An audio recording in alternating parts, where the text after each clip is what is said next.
Welcome to Season 2 of the Get Out of Teaching podcast, presented by Larksong Enterprises.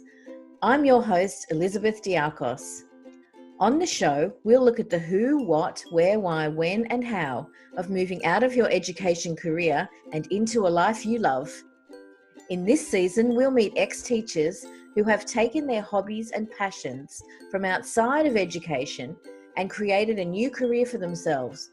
We'll talk to people who can support and inspire us as we make the transition and work on identifying the legacy we want to leave in the world. So come along for the ride as we get out of teaching.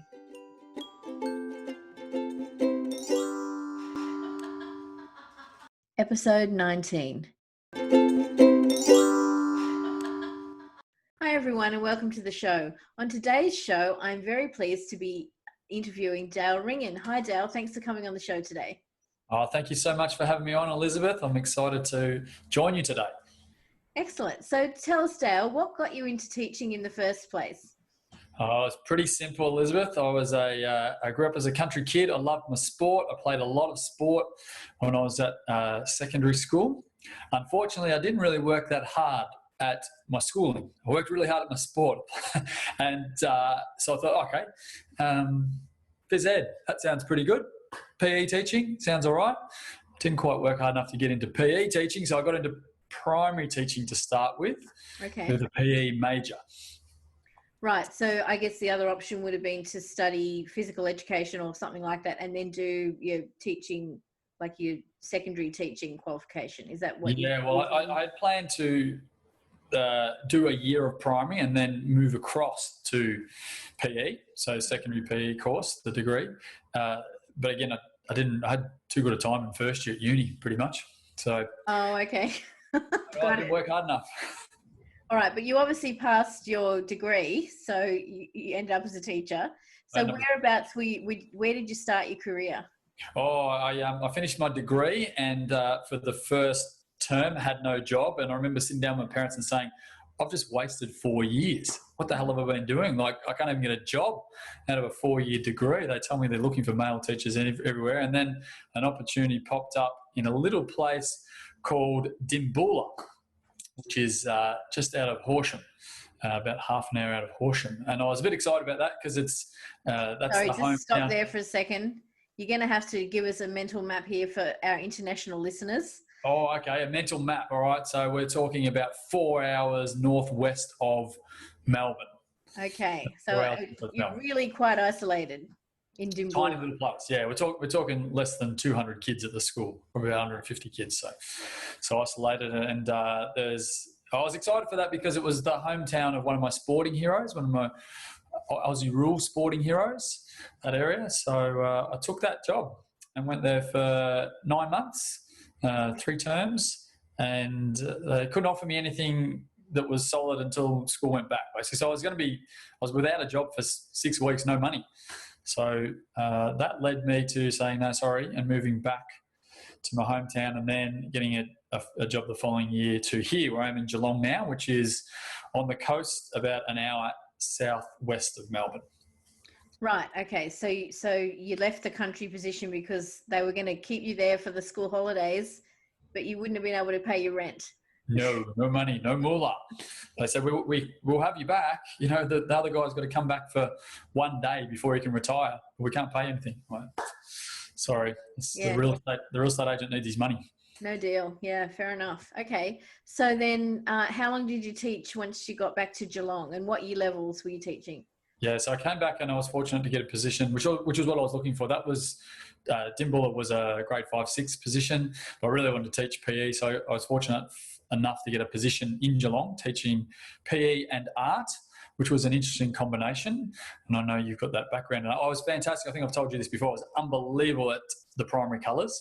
Unbelievable at teaching primary colours. But that was about as far as my artistic skills went. So I threw myself into the PE position pretty heavily and did a lot with sort of sport in and around the area, the district as well, and took on other leadership positions with that. So not just the PE role. And how long were you doing that for? 9 years. I taught for 9 years. Yep. So I always had in my head, for some reason, I don't actually know why, but I told all the friends that I'd worked, gone to uni with, 10 years. That's it. That's all you see me do. I don't know what I'll be doing after that, but 10 years will be it for teaching for me. And so that was true.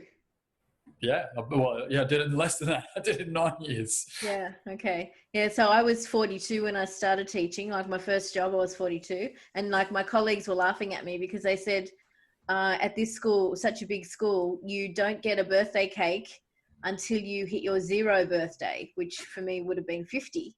Yep. And I'm like, I'm not still going to be here when I'm 50. And then at 49, I was still there and I was like, whoa, what is happening? I need to do something about this. So like you, I had this plan of, I don't think this is, at least that particular school, I wasn't necessarily going to still be there. And I nearly was, but I actually took some leave just before I turned 50. So I managed to segue into another sort of para-education, not-for-profit, and got out that way. So, okay, so then you'd actually already decided to leave before you even started. Yeah. I had in my mind 10 years. I guess I had an entrepreneurial spirit. My father and my parents had owned small businesses, so I guess business was kind of in my veins a little bit. But I didn't know how. I didn't know where that was going to come. I just had in my mind. I'd sort of done some things in teaching, I guess, that were a bit entrepreneurial, on a sporting level. So I kind of had a taste for it, I suppose.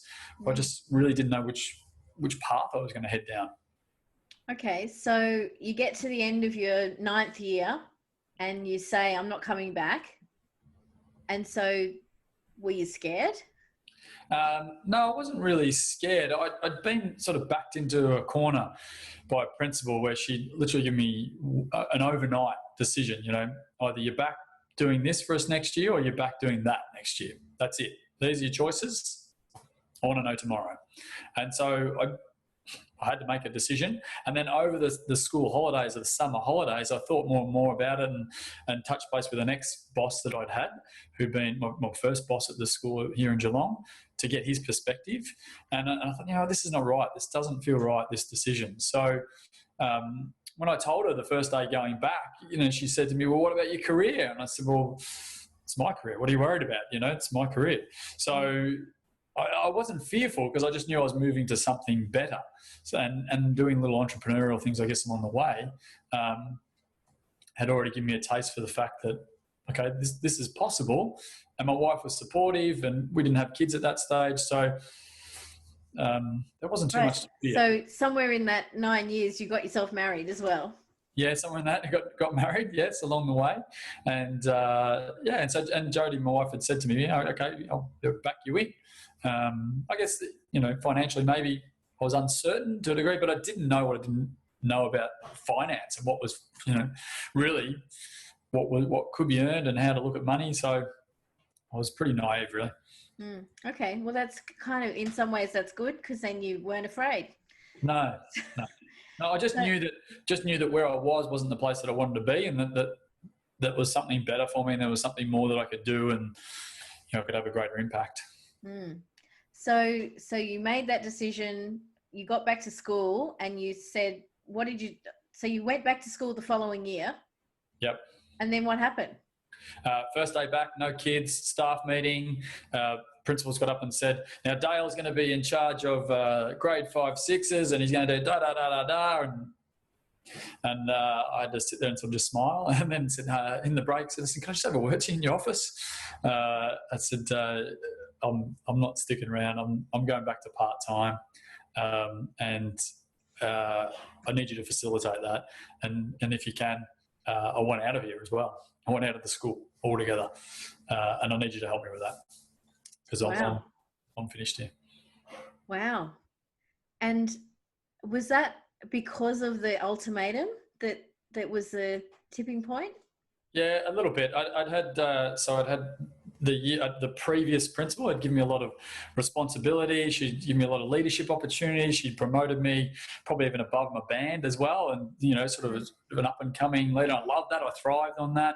It suited my personality type. And then she moved on. Next principal came in, and that principal took away a lot of those responsibilities, and we just clashed. We butted heads, and I'm so glad of it. I'm grateful for what I learned in that period, because I learned a lot about dealing with people from the way that I worked with her, and about leadership and leading people as well through I guess a bit of pain, but it really did steer me down that path of, you know what, I want to be running my own show. I want to be, you know, doing it my way and not feel hamstrung. Okay, so what are you doing now then, or what happened next? Maybe that's the best question.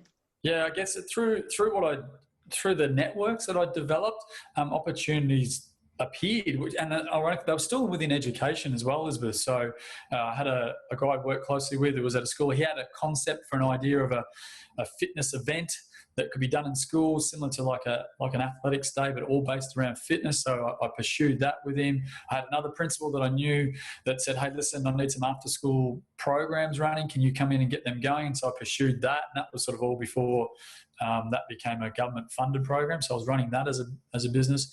I had a couple of schools where I subcontracted myself out to as a PE teacher, and I just went in, taught, and went home. And nice. if they need reports written or anything like that, I said that will cost you more, essentially. You know, this is my fee, and if you want me, I'll come in, I'll send you an invoice, and I'll go home. End of the day, this is the program. So I was sort of doing little bits and pieces, and they were all through the networks that I developed. And then I had another principal that, again, through the networks, and he said, listen, I want to get my staff a little healthier. Can you help me, Dale? I need someone to do some sort of training with them, some fitness work with them.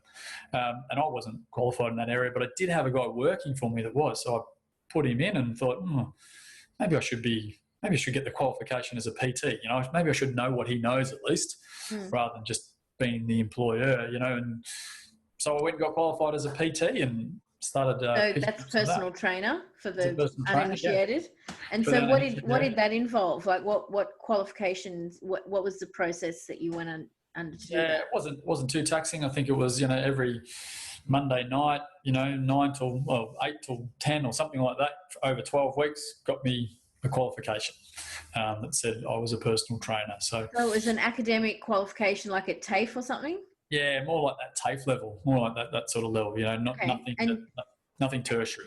And did you need to do, did they need to see you in action? Was there any kind of practical aspect to that? Yeah, it was pretty practical, but it was pretty much, you know, going through all the units, ticking the boxes at the end, you know, here's your certification, which means you now can be insured, and, you know, you can put that label above your head that says you're a personal trainer. So nowadays what I do is I'm a weight loss coach, and I'm an online personal trainer. So I do a lot of my stuff online now. Right. Yeah. So I know that you're a weight loss coach because that's how we've connected. So Dale and I, just full disclosure for the audience, I put a post in the local business group. I'm looking for people to interview for the podcast who were ex-teachers. And Dale stalked me a few times after I was doing a live, after I did boot camp with my gym. I was doing a live on the Oval afterwards, and he sent me some little comments. He didn't really stalk me, I'm just joking, but he sent me some comments and said, I love seeing you do your live out in the open, that kind of stuff. And I said, oh, tell me about what you do. And he told me, and I said, you know what? I've been, I was the fat kid at school, you know, the last one in every race, all that kind of stuff. And I've had that struggle all my life, and I really want to have a program that works. And he said, I think this is going to work for you. And so we're actually working together. So he's my coach, which is really funny because I'm a coach and I have a coach. But it's been great because I'm now started week 9, I think I am. And I've shed over 10 kilos. So I'm pretty rapt about that. Exciting. Yeah. So, okay. So back to the serious podcast questions. Okay, so now you're working as a personal trainer, and it's a pandemic. So what does that look like for you? Oh, well, we've pivoted really quickly to online, and what we do has really been set up to be able to do that, Elizabeth. So like you said, you know, I'm coaching you're in Melbourne, I'm based in Geelong. We've got people right across the country at the moment, Australia and internationally as well, that we work with. So it hasn't actually had a great deal of impact on us. I guess the preparation had already been done for the last 10 years. I've been doing this for 10 years. So the preparation had already been put in place to be able to help people when they're ready to be helped. And probably from the fitness point of view, it was the closest thing that I could do to teaching PE. I actually loved teaching PE. I loved when kids got it, when that moment happened where they, oh, look, I did it, that I love that look on their face, that light bulb moment. I just really didn't enjoy the meeting to decide the next meeting. All the bureaucracy drove me nuts. So I just wanted kids more active. I wanted to see them get, I love taking kids out of the school. So, doing sort of fitness work, I guess, was the closest to that I could have. I have since realised that kids actually listen to you more than adults, so I have worked that out. It's crazy how that happens. Yeah, and no comment on my own journey in that regard. No okay, so what would you say in terms of transferable skills that you took from your role as a teacher into your role now as a personal trainer and a weight loss coach? Yeah, so many transferable skills. And I remember listening to a guy at a conference, a PE teacher's conference. He did a specific course on what you can do outside of teaching, and that probably planted a seed in my brain. He talked about all those transferable skills. So public speaking for sure. I love public speaking. It's a passion of mine, and it definitely has, it's very natural for me from doing all that, from teaching. Planning as well, planning out a year, planning out programs, planning out how to get people from point A to point B, prioritising as well, working out what needs to get done, because I'm sure as all teachers know, it's a condensed, squished in day, so you have to prioritise. Connecting with varying groups of people that's been a transferable skill. And I'd say also networking. As I said, a lot of the business opportunities that happened as I was getting out of teaching happened through networks of principals or other teachers that I'd worked with. It sounds like you've done an amazing job at keeping up those connections and really tapping into that team of people who were supportive of you and who wanted the best for you, but also could, point you in the right direction, give you some feedback and a bit of support as well. Yeah, definitely. The teaching fraternity, I guess, from where I'm based here in Geelong, lots of great people, lots of great connections, and they have definitely helped me in business in terms of being able to, I guess, open doors would be the easiest way to put it. Yeah, that's awesome. Because I think, I don't know, my experience, probably I wouldn't have had the same level of support from my education networks, I don't think. So you must have been a good connector.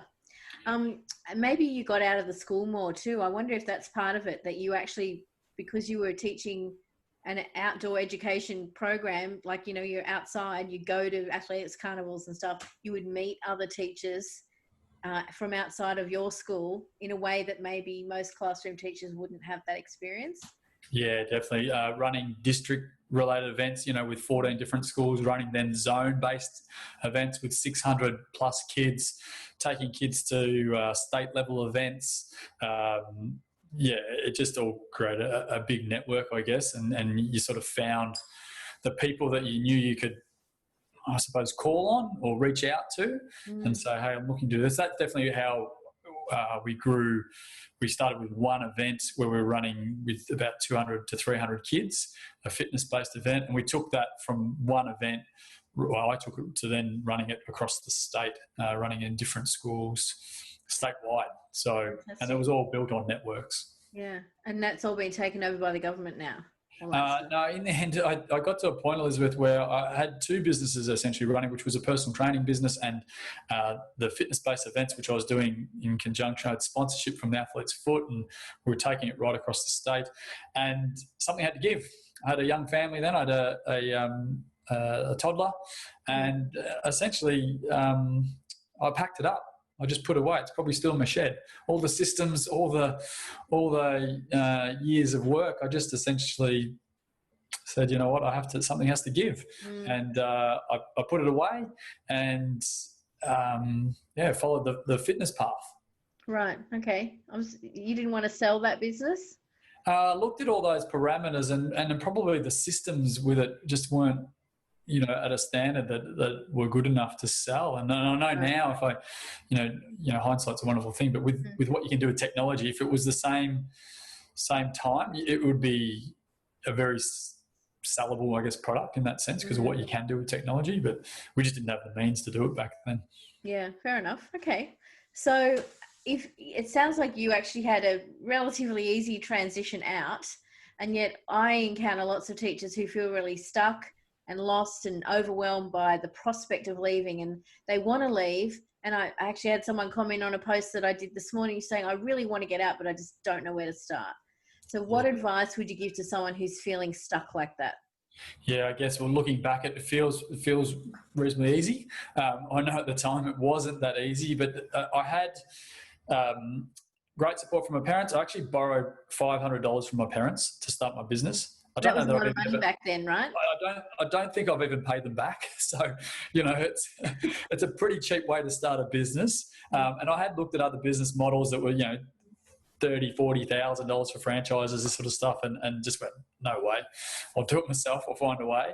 But I had a great mentor. Like I said, I called on him and said, listen, I need your advice, mate. I need your help. And he was my first boss here in Geelong. And he's still a great mentor for me. Still call on him every now and then.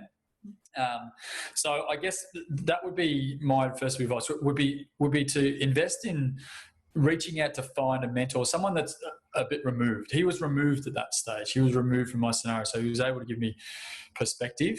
But that would be my first step. And even if you're in teaching and you're not ready to make the move yet, would still be to seek mentors outside of teaching.